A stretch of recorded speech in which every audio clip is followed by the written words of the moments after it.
प्रिय श्रद्धालुओं, जय श्री राम, जय श्री कृष्ण, जय राधे राधे, जय श्री महाकाल। भरत जी की अति प्रशंसा की भरद्वाज मुनि ने, और भरद्वाज मुनि के मुख से भरत जी ने सारा प्रसंग सुना तो उनका हृदय अत्यंत प्रसन्न हो गया, सारा शरीर पुलकायमान हो गया। इसी का वर्णन करते हुए तुलसीदास जी महाराज लिखते हैं, पुलक गात हिय राम सिय सजल सरोर नैन, कर प्रणाम मुनि मंडले बोले गद गद बैन। भरत जी का शरीर पुलकित है, हृदय में सीताराम जी हैं और कमल के समान नेत्र प्रेमाश्रु के जल से भरे हैं। वे मुनियों की मंडली को प्रणाम करके गदगद वचन बोले। मुनि समाज अरु तीरथ राजू, सांचों शपथ अघाय अकाजू। यह थल जो कछु कहिए बनाई, यह सम अधिक न अग अधमाई। मुनियों का समाज है और फिर तीर्थराज है। यहाँ सच्ची सौगंध खाने से भी भरपूर हानि होती है। इस स्थान में यदि कुछ बनाकर कहा जाए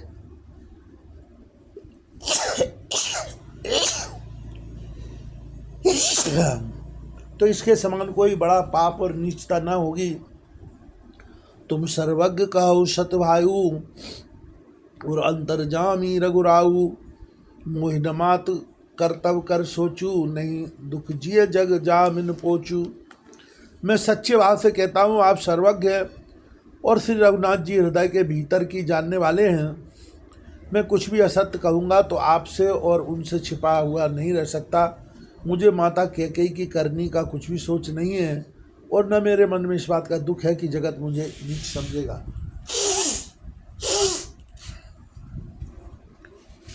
नाहिन डरूं बिगरह परलोकू, पितौ मरण कर मोय न शोकू। सुकृत सुजस भर भुवन सुहाए, लक्ष्मण राम सरसुत पाए। न यही डर है कि मेरा परलोक बिगड़ जाएगा और न पिताजी के मरने का ही मुझे शोक है, क्योंकि उनका सुंदर पूर्ण श्रेयस विश्व भर में सुशोभित है। उन्होंने श्री राम लक्ष्मण सरी के पुत्र पाए। राम बिरह तज तनु छनु भंगू, भूप सोच कर कवन प्रसंगू। राम लखन सिय बिन पग पनहि, कर मुनिवेश फिरय बन बनहि। फिर जिन्होंने श्री रामचंद्र जी के विरह में अपने क्षण भंगुर शरीर को त्याग दिया, ऐसे राजा के लिए सोच करने का कौन सा प्रसंग है। सोच इसी बात का है कि श्री राम जी, लक्ष्मण जी और सीता जी पैरों में बिना जूतों के मुनियों का वेश बनाए वन वन में फिरते हैं। अजन बसन फल असनमय, शयन दास कुशपात। बस तरुतर नित सहत हिम, आतप वर्षा बात। वे बलकल वस्त्र पहनते हैं, फलों का भोजन करते हैं, पृथ्वी पर कुश और पत्ते बिछाकर सोते हैं और वृक्षों के नीचे निवास करके नित्य सर्दी गर्मी वर्षा और हवा सहते हैं। यह दुखदाय दहाएं दिन छाती, भूख न बासर नींद न राती। यह कुरोग कर औषधि नाही, सो देव सकल विश्व मन माही। इसी दुख की जलन से निरंतर मेरी छाती जलती रहती है।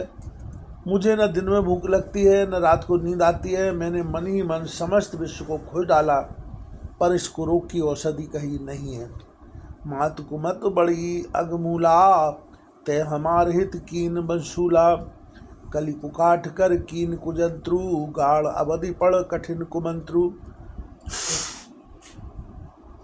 माता का कुमत बुरा विचार पापों का मूल बड़ाई है। उसने हमारे हित का वसूला बनाया। उसने कलय रूपी कुकाठ का कुयंत्र बनाया और 14 वर्ष की अवधि रूपी कठिन कुमंत्र पढ़कर उस यंत्र को गाड़ दिया।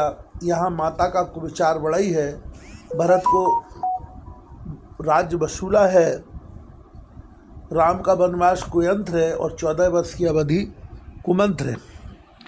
मोहे लगी गए कुठाट उते ठाटा, घालिस सब जग 12 बाटा। मिटैन कुजोग राम फिर आए, बसाएं अवध नहीं आन उपाय। मेरे लिए उसने यह सारा कुठाट बुरा साज रचा और सारे जगत को 12 बाट छिन्न भिन्न करके नष्ट कर डाला।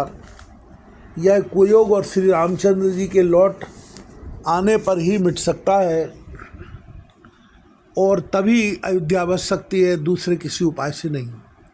भरत बचन सुन मुनि सुख पाई, सबय की निभो भांत बढ़ाई। तात करऊं जन सोच विषेखी, सब दुख मिटय राम पग देखी।